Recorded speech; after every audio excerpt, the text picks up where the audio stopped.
into some. Yes. Okay. Yeah, cool. Go Can you ahead, hear me? Joel. Yes, Can we you see can. my screen? Yes. Yep. Okay, good evening, everybody. Thanks for having me, Troy. I am Joel from Rewiring America. We are a national nonprofit that has been focused on trying to spread the word about electrify everything. And a lot of our work, we sort of formed in 2020 with the goal of advising presidential candidates back then about the need to electrify everything.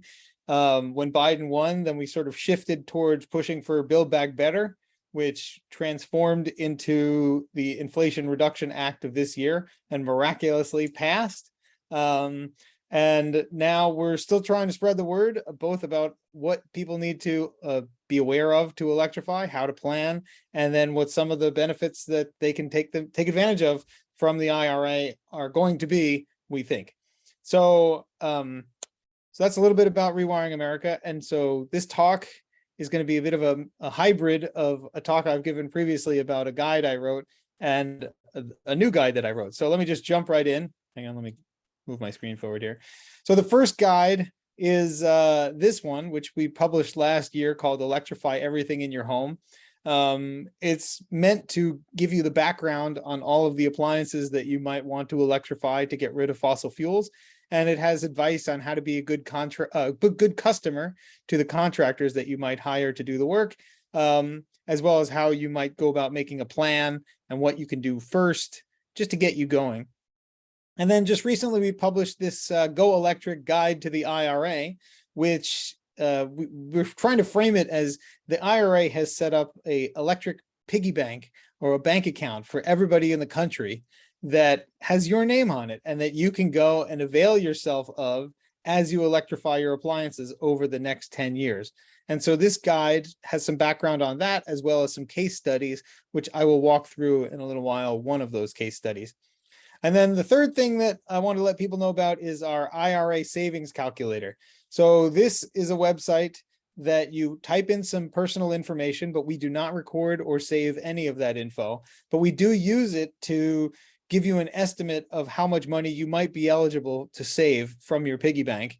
It is it's useful in part because the IRA has geared a lot of its money towards people who need it more. So, traditionally it's referred to as low and median or middle income people, but that's sort of a deficit model. And the asset model here is that in some ways, people who make less money are eligible for more money. And so we're sort of reframing it around this idea. This is what's in the IRA, is this idea of area median income. And so it's how much money you make relative to how much the people where you live make.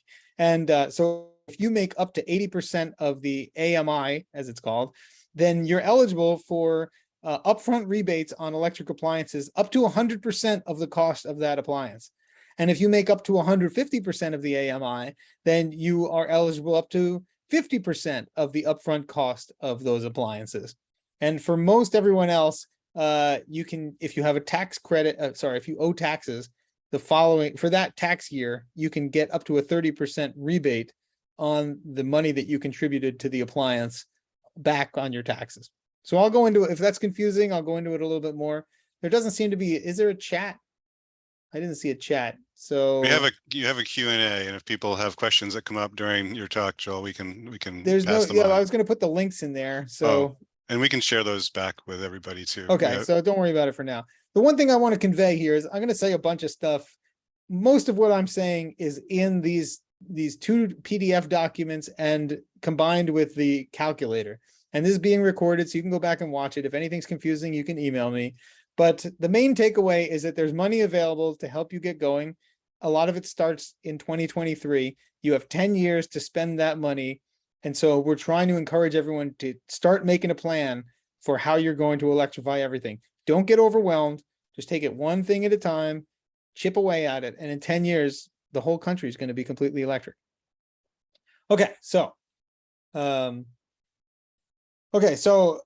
want to just spread this idea that there's actually pretty great news about the climate crisis, which is this idea of electrify everything. And well, sorry, my computer's delaying a little bit. So the solution that is now available to us is that if we electrify everything and stop burning fossil fuels, and we power all that electric equipment with clean, renewable electricity, we will get a large part of the way towards solving the emissions that cause climate change from the United States. And hopefully that will spread throughout the whole world. There's more great news, which is that because the way we power our current system, both from generating electricity by burning fossil fuels, by burning gasoline to power our vehicles, by burning the fossil fuels in our homes to heat them, it's incredibly wasteful. And if we electrify everything, we can use half the energy that we use now. We'll have all of the comfort that we have now, and we'll have none of the emissions that we have now. And so that's sort of the vision of Rewiring America, is that if we electrify everything and power it with clean electricity, we don't have to sacrifice. In fact, in many ways, the appliances that we buy will be improvements and upgrades from what we have now. And then again, there's even more great news that Congress passed the Inflation Reduction Act, and now it makes it more affordable for everyone. So this sheet you see on the right, it says your plan. This is one of the pages from that IRA guide that I showed before. And just to give you a little roadmap to this guide, one of these columns is for the people who make up to 80% of the AMI, who are eligible for those 100% rebates. People who make up to 150% of AMI who are eligible for the 50% upfront rebates. And then for everybody else, there's these 30% tax credits on the rest of these appliances. Okay. And then just to tie this one, we're calling it your plan in the document. And the idea is that there are these case studies that go by year and address how our fictional families might electrify their home. The list in the back is meant for you to write in your own dates and start thinking about how you will electrify your home. And it's roughly keyed to the chapters in Electrify Everything in Your Home by chapter, right? So the first, so this is just trying to map your planning document to that other Electrify Everything document for when you have questions and stuff like that. Okay, so I'm going to basically give an overview of heat pumps and heat pump water heaters, because they're in some ways the less well understood items on the list. And we can talk about other ones later, particularly during Q&A. So this is stuff that's in Electrify Everything in Your Home. The main one that we push is heat pumps for space heating and cooling. I know this is a big thing in Maine, and Maine has done a great job of promoting these, particularly because they're so cost effective compared to fuel oil. You probably have a heat pump in your house right now. It is your fridge, and the fridge works by essentially pumping heat from inside the fridge to outside of the fridge and into your kitchen. And it cools the inside of the fridge down and creates a temperature difference between the kitchen and the fridge. And if you were to unplug the fridge, it would slowly warm up to room temperature because it would no longer be pumping the heat out. And you might have another heat pump in your house, an air conditioner, because an air conditioner essentially is like a fridge for your room, where it's pumping heat out of the room to the outside and cooling your room down and creating that temperature difference.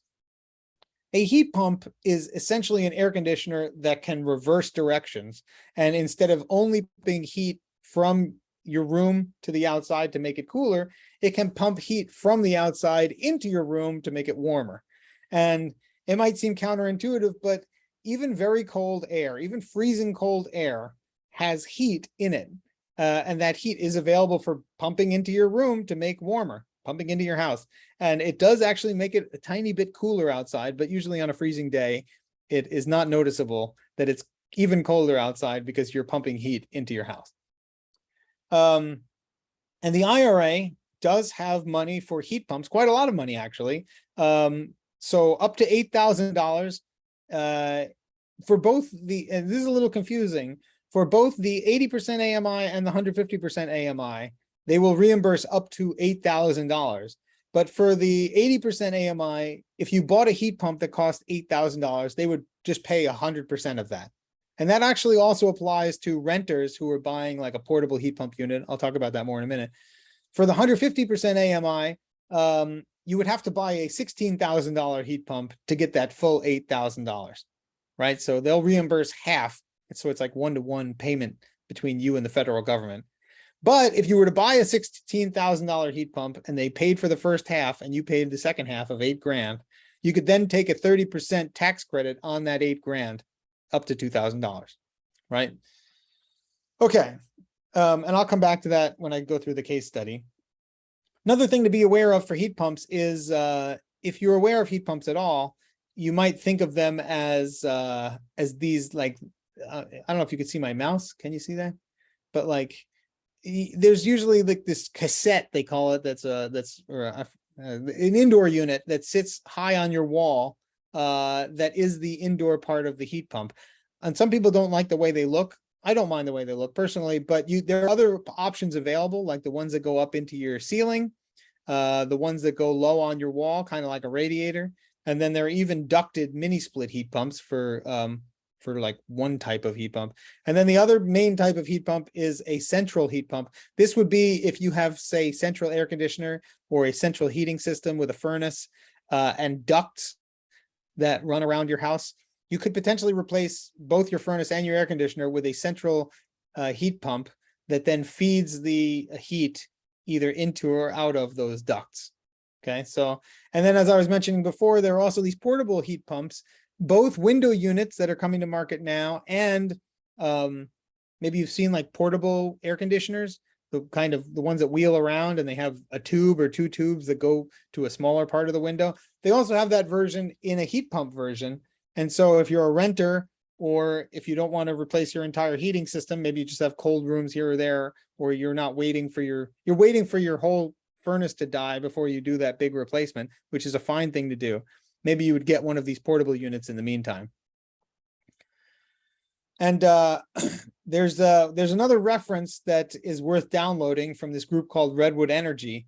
It's called The Pocket Guide to All Electric Retrofits of Single Family Homes. It's a long title, but the information in there is a bit of a buyer's guide where they display a whole bunch of different options for not just heat pumps, but for all the different machines that I'm going to talk about or that are in Electrify Your Home guide. And that's a good place to start if you're looking for, well, what should I buy? You can sort of take those model numbers and go do research online about what people like, etc. So I just want to take 1 minute and talk about why heat pumps are so great. And the main reason that I think they're so great, besides the fact that they both heat and cool, is that if you were to put natural gas into a furnace and burn it, you might get 80% of the energy that's stored in that natural gas into your home for heating. If instead you were to get a resistance heater, such as like a space heater that plugs into the wall, or if you have resistance baseboard heating, it does a pretty good job of turning just about all of the electricity that is coming in, all the energy with the electricity, turning that into heat. So you might say that's 100% efficient.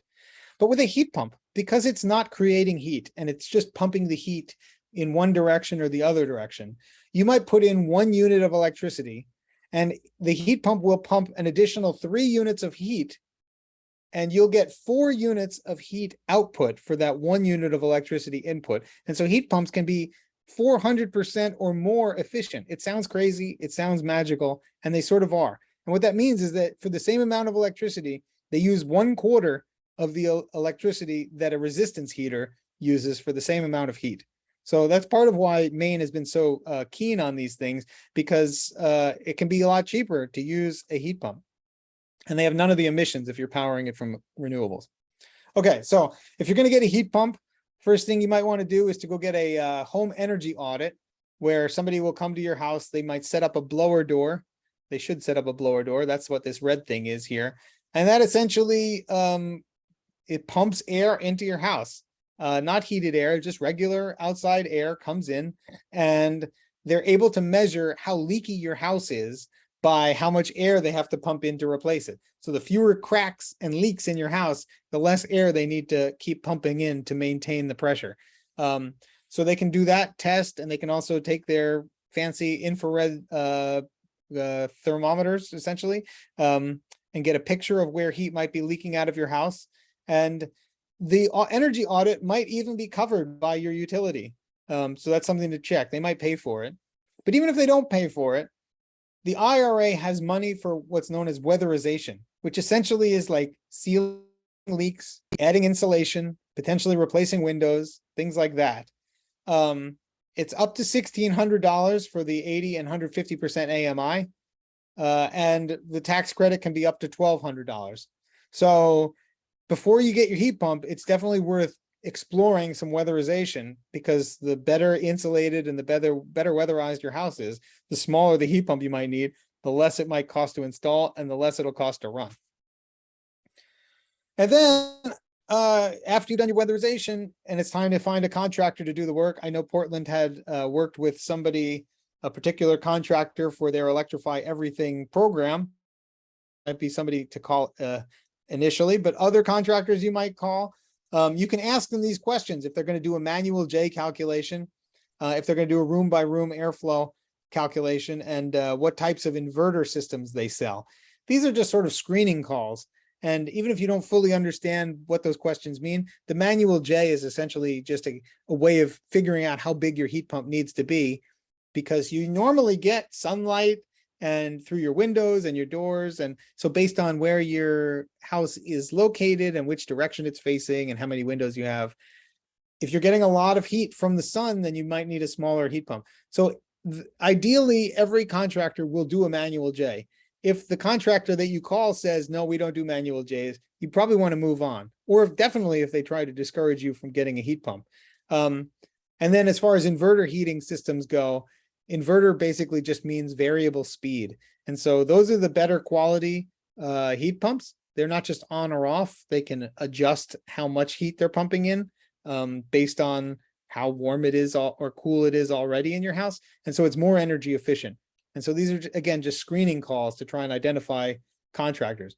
And the thing is, if you start calling them and they are not heat pump friendly, and they say, sorry, you don't want a heat pump, why don't I let you know, they'll at least be getting phone calls that are that is giving them a market signal that the heat pump revolution is coming. Okay, so that's heat pumps.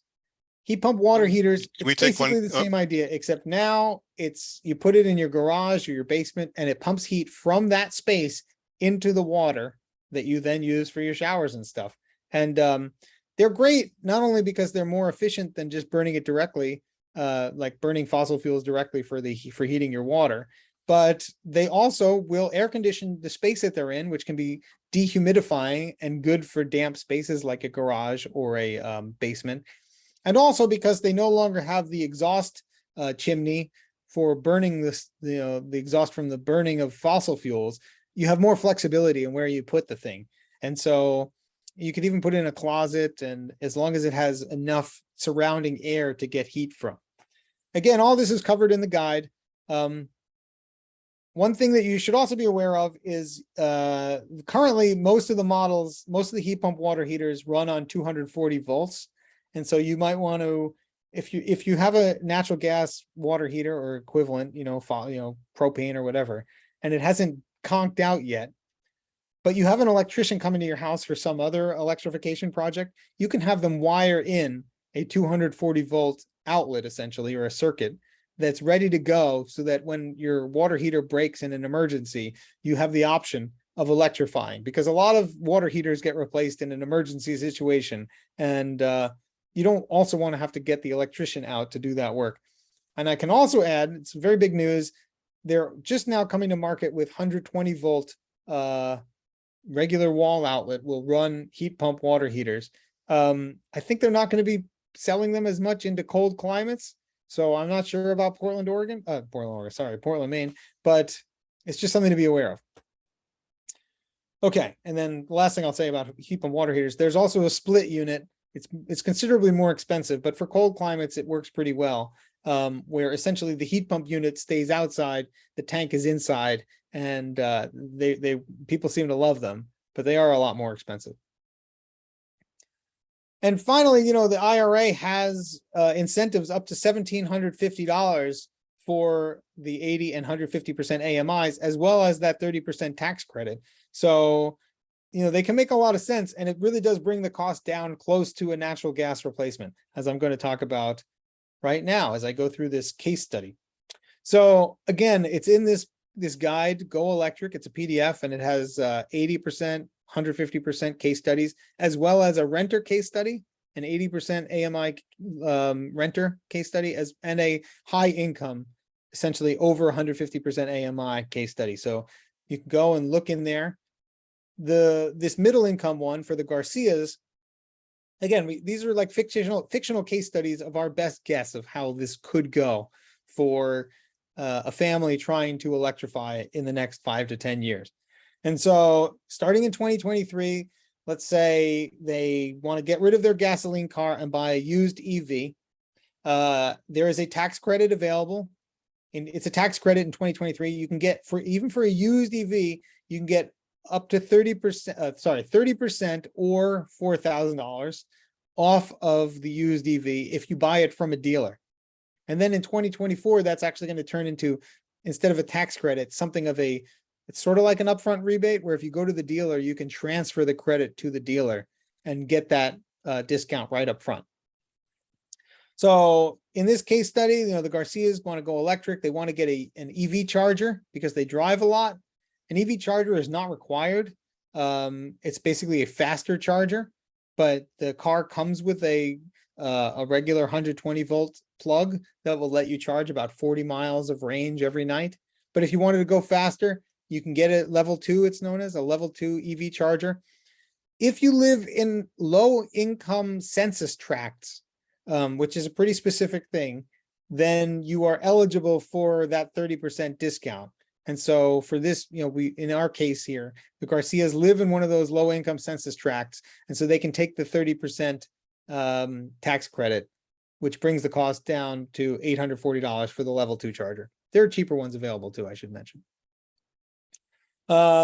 Because they're putting in this level 2 charger, they're going to need some electrical wiring done to get the charger outlet installed. And the IRA will pay for electrical wiring. Because they're in that 150 AMI, they can get up to $2,500 savings at 50% of the total cost. So in this case here, they spend $2,500 and the IRA pays $1,250. And just for reference, that little HERA underneath, that's the name of this low and middle income program. And the same over here, if you can see under the tax credits, you see 25E and 30C. Those are the legal, that's like the section of the law that these things come from. We just put those in for reference. Okay, so they've done some electrical wiring for their EV, but they also, while the electrician is there, like I was saying before, they add some other outlets. So they add some circuits for the heat pump water heater, for the electric stove that they want to put in, for the heat pump clothes dryer, and maybe they want 2 EV chargers, but for now they're just going to put in one. And the IRA pays half of that cost. And then they also need an electrical panel upgrade. Now, this is not true for everybody. For most people, I didn't put in here. For most people, if you have a 100 amp electrical panel, then you can fully electrify your house in most cases. But if you have less than that, you're probably going to want to upgrade, and the IRA will pay for that too. They'll pay up to $4,000. So in this case, we say the Garcias are going to spend $2,000 on their electrical panel. The IRA pays half of that.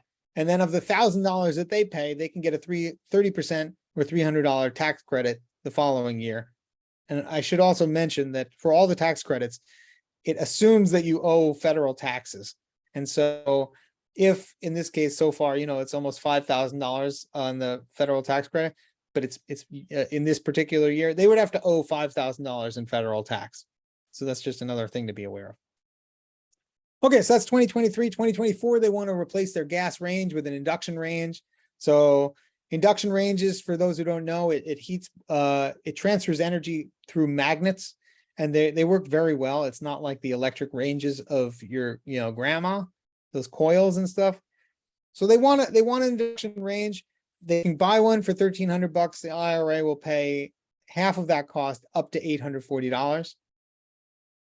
2025, maybe now they're ready to do their heat pump job. They do the weatherization, of which the IRA pays for half. So they spend $1,600 and they get $800 back. they get their central heat pump and they spend 12 grand on that, of which the IRA pays for half. So that's 6 grand.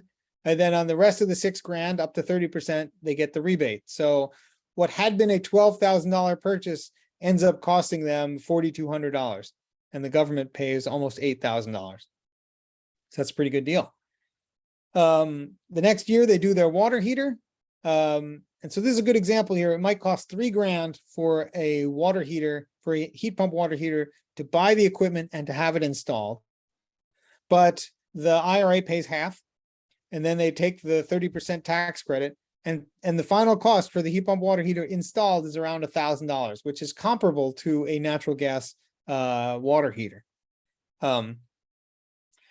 After that, they're able to cap their gas line, and this is actually a negative $160 a year, because there is a minimum. This is for natural gas. I know there's not a ton of natural gas up in Maine, but they cap their gas line, and so they don't have to keep paying that fee. If for the case of somebody who's getting propane delivered, that's done. They don't have to get propane anymore.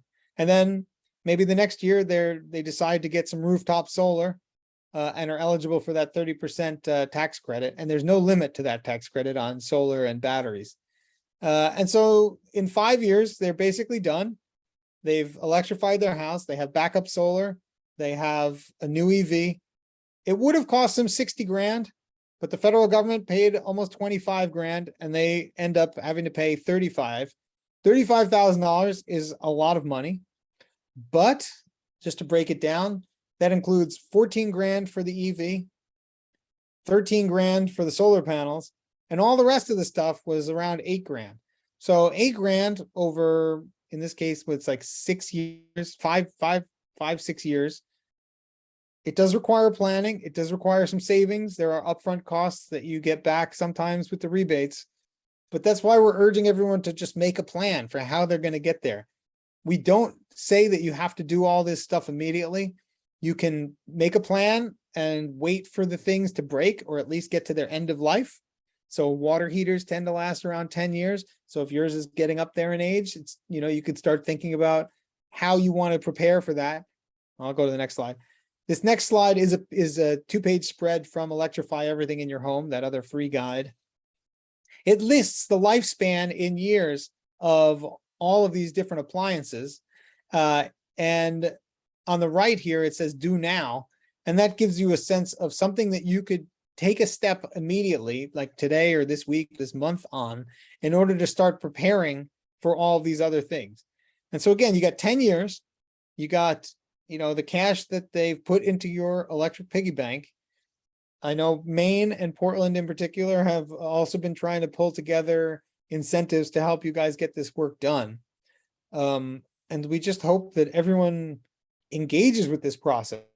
We are also hopeful that there are companies that are going to spring up that will take care of all these things for you, that it'll get easier, that all of the tax credits and rebates that the government is putting into helping to kickstart the market will bring the costs of everything down, so that in 5 years, when people go to buy a water heater, it'll be a no-brainer that they should get an electric heat pump water heater, because the upfront cost is the same, because the cost of these things has come down, and they're all stocked on the trucks of the installers, and the operating costs are so much lower that it just makes total sense that that's what they would do. Same for water heaters. It's sort of already happening for electric vehicles. Stoves and dryers, it's coming. And then obviously the cost of solar and batteries has dropped tremendously in the last 10 years, and we expect that to keep happening. So I will stop there. I can talk about those other appliances. I can try and answer questions that people have put in the chat as best I can. I will just, let me turn my, should I stop sharing? I'll stop sharing. Cool. Great. We do have a few questions, as you noted in the chat. Yeah, okay, I'm not sharing. All right, yeah, let's look at some questions. So the first one I want to get to is from Bob, and how often do heat pumps require regular maintenance? So I believe heat pumps just need filters cleaned. I think it's like every 6 to 12 months or something like that. I think people don't do that, just like they don't clean their furnace filters.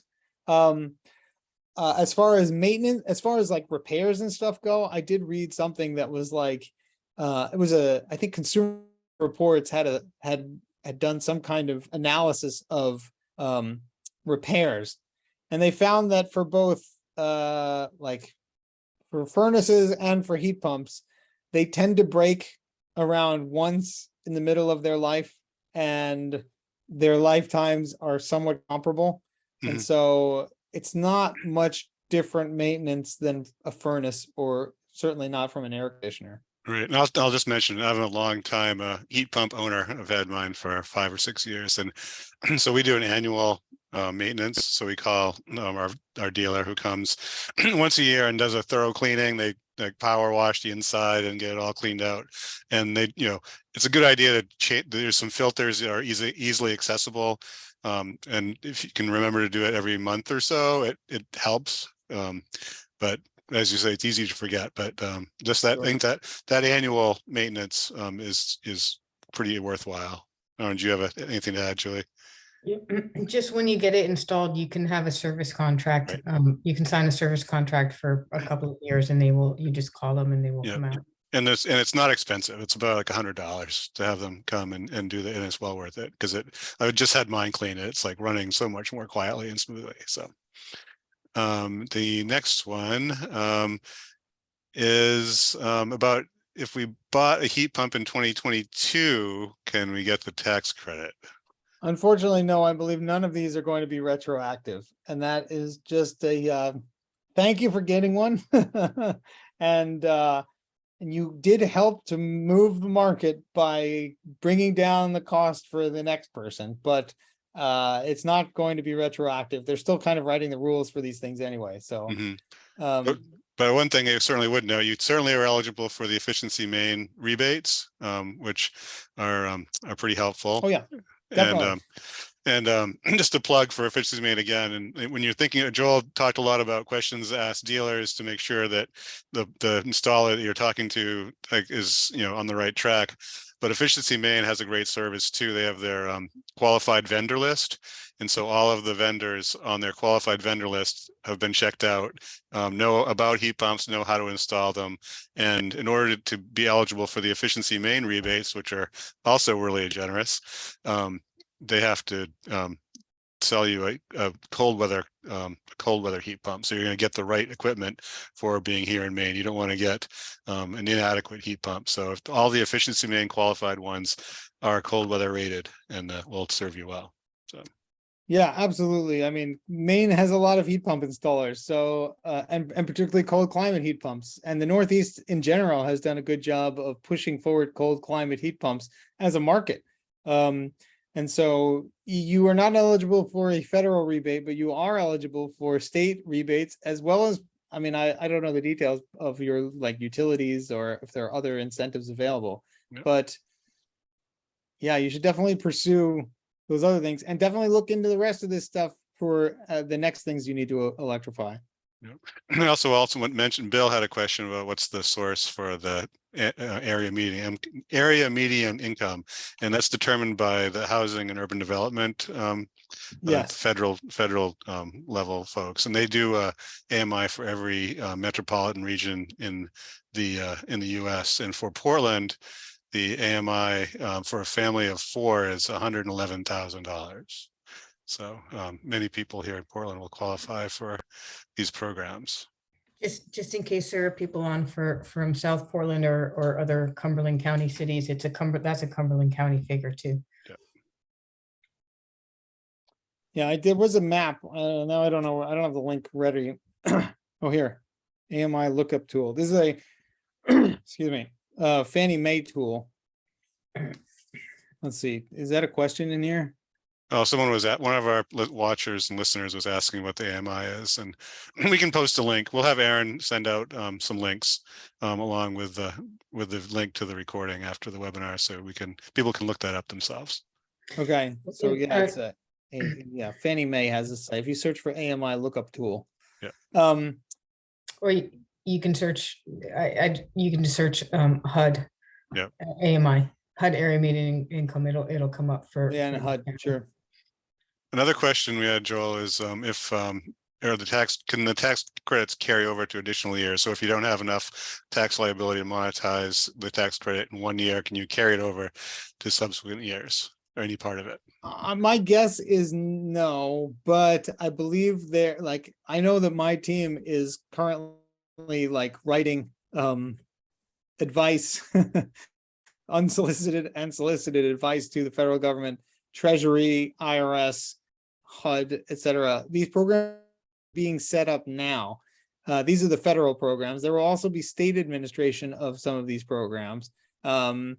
And so all of this, it's not totally speculative, but but nothing is finalized yet for a lot of this stuff. So, when I saw another question, it's like, will it be the feds or the states? It's a mix. So the tax credits will be federal in that it is essentially just going to be another form on your IRS taxes that you can claim with the federal government. For, I think, the low and medium income program, it will be through the states, but I believe, this is my understanding, that it will be, people are like, oh, well, we're concerned that not every state's going to implement that, but that seems unlikely because people make the comparison to Obamacare and the lack of expansion of Obamacare, but this is more of a free money kind of situation, and there's reasonable confidence that everybody's going to want this money. Even the states that voted against it, the senators from those states. All right, we have another question here. Get my screen back here. Another question. How about? Oh yeah, it's a great question about multifamily buildings. Does the manual you have include examples for electrifying multi-unit buildings? So it does not. So again, this is my current understanding. The guide, the electrify everything in your home guide is essentially like a single family / apartment / renter focused thing. For multifamily, there are provisions in the IRA that will help building owners electrify. And there is a potential opportunity. If you look at the case study in the guide for the low income renters, the 80% AMI renters, we do play out a scenario where there is a program that's being administered by HUD that will be for efficiency and electrification funding. And there is an opportunity potentially for renters to take some of their credits combined with the building owners taking some of their credits and potentially to work together. And that is spelled out a little bit in the renter situation. But as far as like what to do to electrify I think I have a couple of references that I can send along to Troy around multifamily. It's something we're interested in. We haven't fully explored it yet. Yeah, that'd be great, Joel, because it's definitely a big issue for us here in Portland and South Portland. We have a lot of renters, and when it's a tough nut because sometimes there's that split incentive where if the renters are paying the utility bills, the landlords and property owners may not have quite as much incentive to do the efficiency work. So we're Julie and I are both working really hard to think about how to find programs to to get that to happen. So I can say that from a renter point of view, so I understand the split incentive and the weatherization and perhaps wiring upgrades, etc. But there are a lot of things that renters can do. In fact, in that renter situation that the renter case study that we put in there, we did try to think about the renter taking the things with them. So portable heat pumps and window heat pumps will be eligible for credits. Things like condensing dryers or other, washer dryer combos, say, that plug into 120 volt outlets can be eligible. Particularly, at least in a few years when the heat pump version comes down. Induction stoves, cooktops that you can buy now as a renter. This is what I do in my kitchen. I have a cutting board on my over my gas burners, and then I put a 120 volt single burner induction burner on top of it, and I cook with that to try to not turn on the gas. So those things will be eligible, and so even within the multifamily view, the individual units can take proactive steps to electrify and try to work with the building owners. I understand that like the building owner taking proactive steps is a separate and larger question that is relevant, but should not prevent somebody who is a renter or even an owner of a co-op, multi-unit building, or let's say a co-op or something like that, from taking individual steps and approaching both your landlord or your HOA about trying to take advantage of these forthcoming programs as well.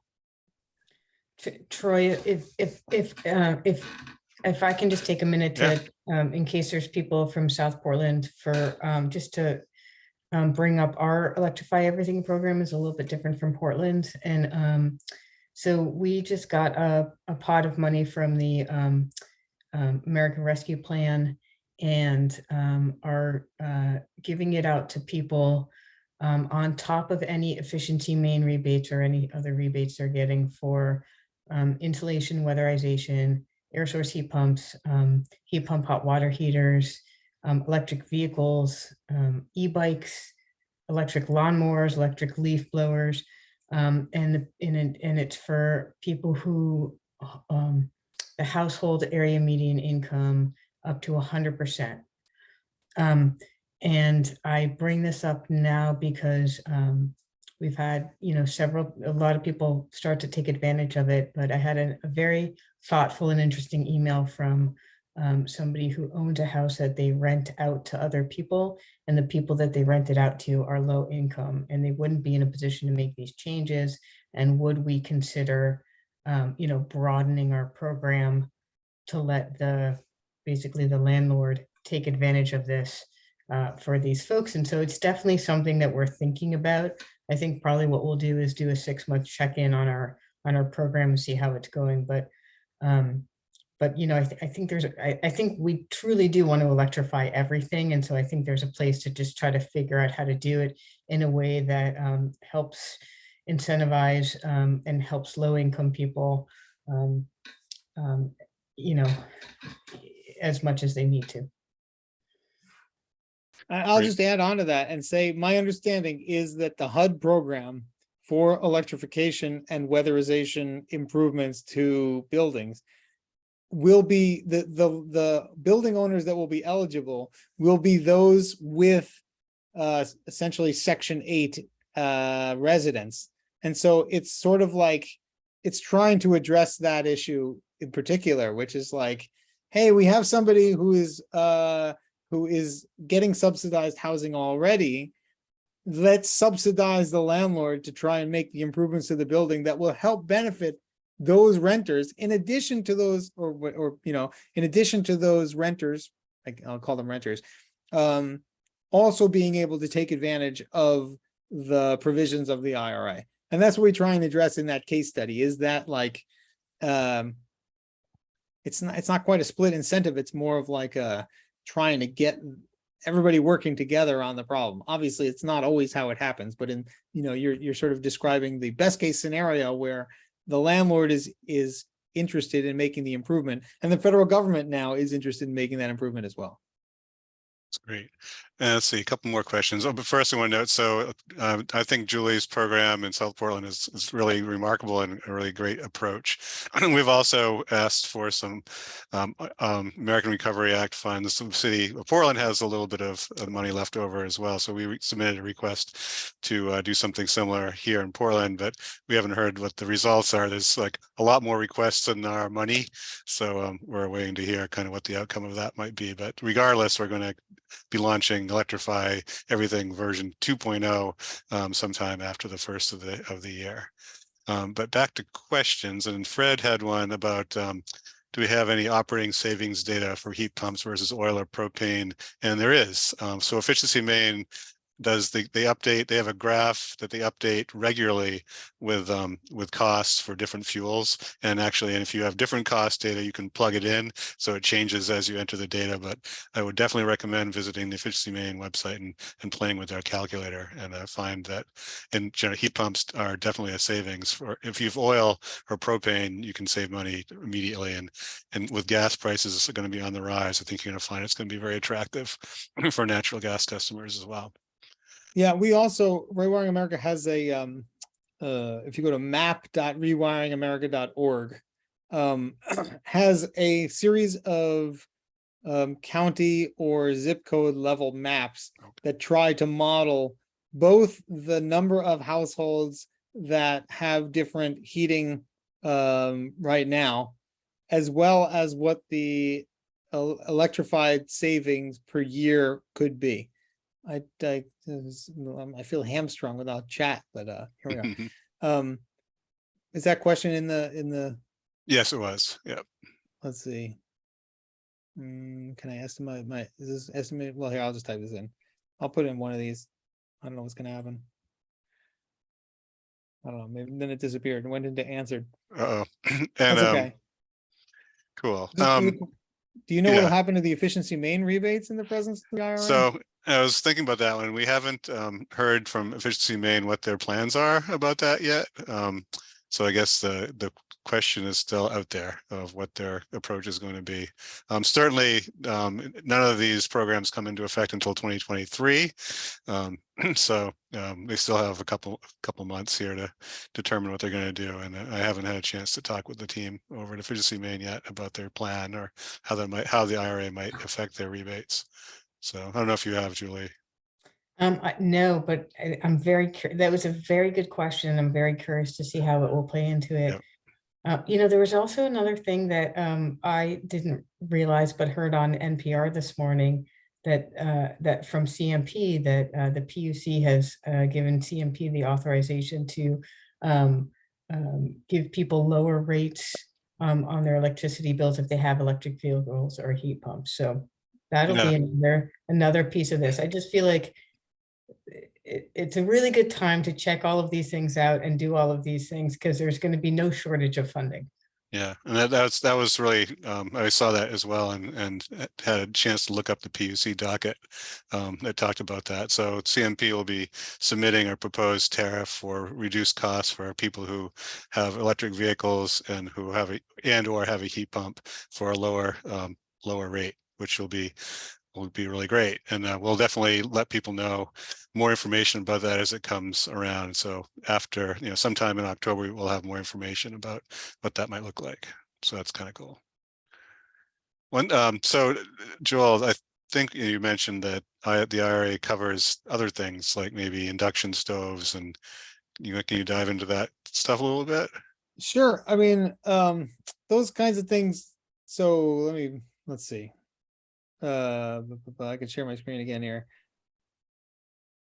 Where did I go? It's such a mess. All right, here we go. How about this? There we go. Let's try that. So if I go back up to, let's see, where'd that sheet go? If we go to this page here, slideshow. Can everybody see this? Oh, nope. Loading. Hang on. How about now? No, still nothing. Share screen. Oh, it didn't work. Hang on. Really, this is gonna work. Oh yeah, this is definitely gonna work. So here we go. How about now? Yep. So if you look over here in this column, so I went through a lot of these, right? So electrical wiring, you can get up to, this is for the low and moderate income households, but electrical wiring up to $2,500. And again, that's 100% of that if you're low and 50% for medium. So then for your electrical panel upgrade, it's up to $4,000. And again, so you'd have to spend $8,000, which is a very expensive electrical panel if you are medium income. I think it's $1,600 for weatherization, $8,000 for the heat pump, $1,750 for the water heater, $840 for the electric or induction stove, and $840 for the heat pump clothes dryer. I think it does not cover electric clothes dryers.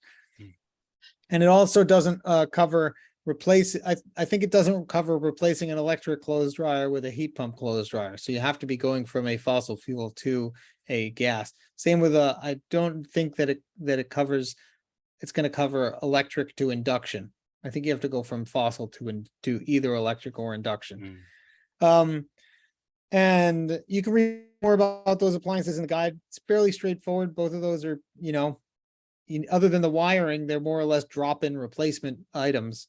And then for the tax credits, there are no tax credits on the stove or the clothes dryer, but there are for the rest of this stuff, for the electrical panel, weatherization, heat pump, and heat pump water heater, as well as for the EV, both new and used, the EV charger, if you live in the right census tract, and for rooftop solar, battery storage, or geothermal, which is essentially a ground source heat pump, which some people up in Maine might have. In general, I get this question sometimes. They're like, well, how come you're not pushing ground source heat pumps? And the answer is we're fine with ground source heat pumps. They tend to be more expensive.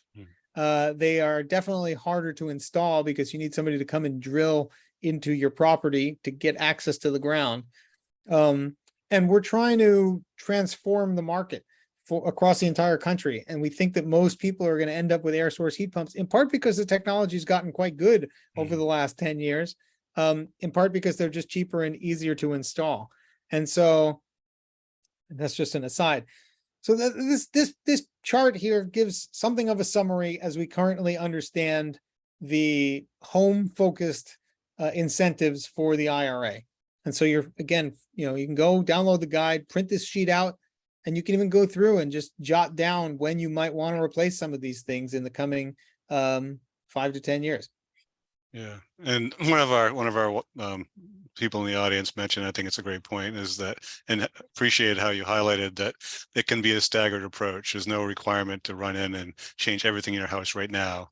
Maybe, this way, as things, reach end of life over the next few years, you can, make the strategy that you've laid out and take that approach. And I think that's really a wise way to go. Yeah, if you can afford to go faster, by all means do, because, faster is better for your house and it's better for the planet. But what we really, really are trying to do is to get people to figure out how to not get another fossil fueled appliance. And when you're ready to replace your thing, whatever it is, and whenever it conks out, that you're not locking in more fossil fuel use and emissions for the next 5 to 25 years of that appliance's life. And some of these things take more planning than others. You can really take care of a lot of it if you make some phone calls now, identify contractors who are willing to do the work, and pre-wire your house for a couple of these things, which is even better now that there's financial incentives for doing so. So like if your electrical panel is big enough and you have wiring for all these appliances and you've internally committed to doing this when the time comes or sooner, and you have in mind and have perhaps even contacted somebody who can do that work, then you're like 90% of the way there. Like that's really what we're trying to encourage, is that you make a plan for how you're going to not fall into the trap of my water heater died. I wanted to get a electric heat pump, but we needed hot water, and I didn't have the circuit, and there were none on the shelf, and so I just did it. I feel bad about it, but what's another 15 years, And so we're trying hard to avoid that.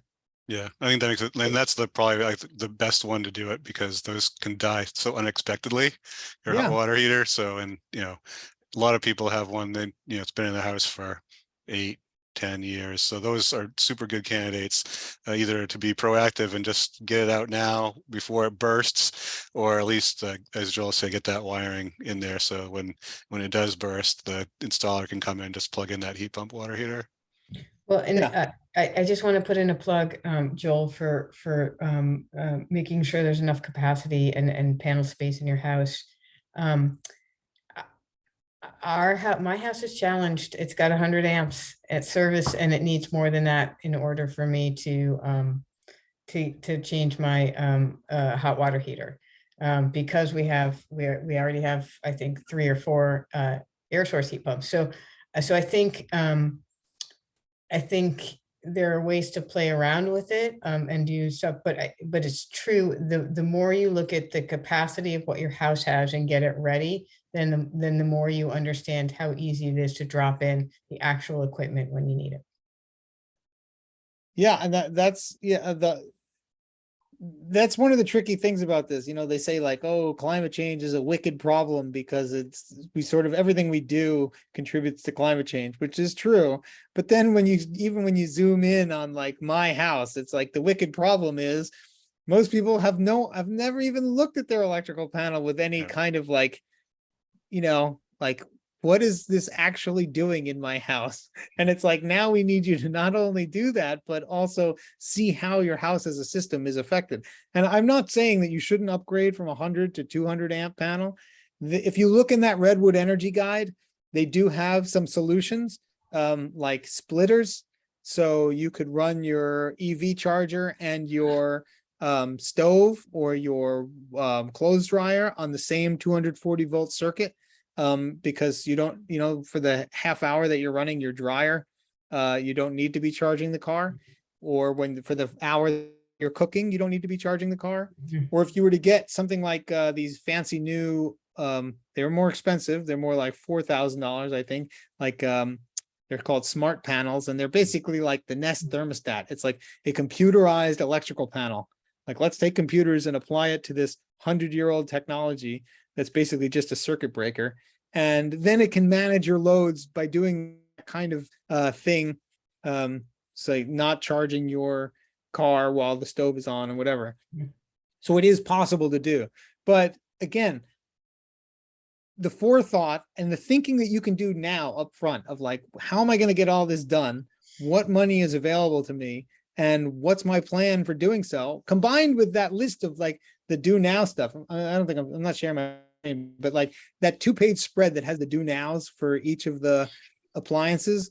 Like, if you can just knock some of those off and get a sense of what you might want to do, go test drive an EV just to do it. So, like, of a car that you might consider buying, or get a induction stove so that you start getting used to it. You can buy those for $100 and stop using your gas right now. The more you can do that, the easier it is to see how you're going to get there. I just, Len had said something like, we're not going to electrify everything. There are definitely going to be harder things to electrify, steel, flying, etc. But for your house, the technology is there now. So make a plan, take advantage of the government money, and let's solve this problem. Let's stop talking about it and just do it. And then we can worry about all the other problems. It's great. And Joel, what I want to add to that is that if you looked at Joel's calculations and you said, yeah, but I don't even have $5,000 to put into it. Efficiency Maine has loans for, installing energy efficient equipment. At fairly good interest rates. Yep. Yeah, definitely. And up to Efficiency Maine, yeah. Efficiency Maine is an amazing partner, and as we talk to our colleagues around the country, we find that how good they really are. They're, I'd say, maybe the best efficiency agency in the country. So we're really fortunate to have them. So I want to end on one last note here. I have a question from Bill about he hears that Rewiring America might be interested in focusing on a handful of cities in the U.S. to show, show how the IRA programs can roll out. How would Portland and South Portland be a pilot city? So, I'll run out the flagpole. Yeah, there you go. That's all we can ask, right? I'll be like, hey, somebody on the webinar put in the chat that they want to be the city. What do you think? So hey, at least that's all we can ask, right? Maybe we can elevate the conversation higher up the chain of command. Great. Well, anyway, Joel, thank you so much for taking an hour of your evening to talk to us about IRA and electrification. So we'll gather together other links to the Rewiring America resources, and also Efficiency Maine and the calculator that shows the potential savings. Again, Efficiency Maine updates that regularly, so it's always current, and it's a great resource. And we're excited, and thank you all for joining us this evening for the webinar, and stay tuned for more programming and more electrifying everything. All right. Thanks, everybody. Thanks for putting this Electrify together. everything. Thanks for having me. Yep. Thanks, everybody. Bye. Bye.